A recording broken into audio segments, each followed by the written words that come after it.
Fed speakers, movement in Fed fund futures. A lot going on in Fed world today. Scott, let me whip through it. Chicago Fed President Charlie Evans says he's going to retire in early 2023. He's going to hit that mandatory 65 retirement age in January. Chicago Fed saying it's already formed a search committee to look for and find that new president.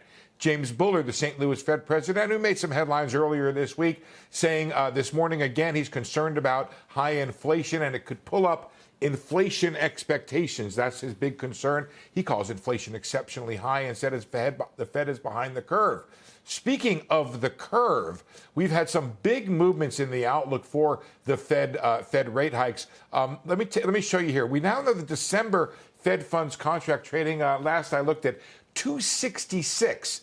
What's important about that is that's above the range that most Fed officials say is where they want to get to by the end of the year. So the market now trading higher than the Fed's or most Fed officials' highest rate here. And you can see there it goes all the way on up well above 3%, almost near 4% by the middle of 2023. So we've had a big upward shift in this, Scott.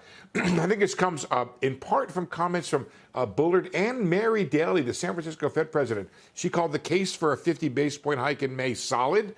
And she says she's going to deliberate whether or not we do 25s, 50s, or even 75. So she didn't rule out a 75 basis point rate cut or rate hike. She's one of the had been one of the more dovish people out there. That, of course, follows on from Bullard saying that he thought maybe a 75 was, in the realm of possibility, though not, of course, his base case. We have a lot of activity in this market right now as they start to bid up this outlook here for Fed rate hikes, Scott.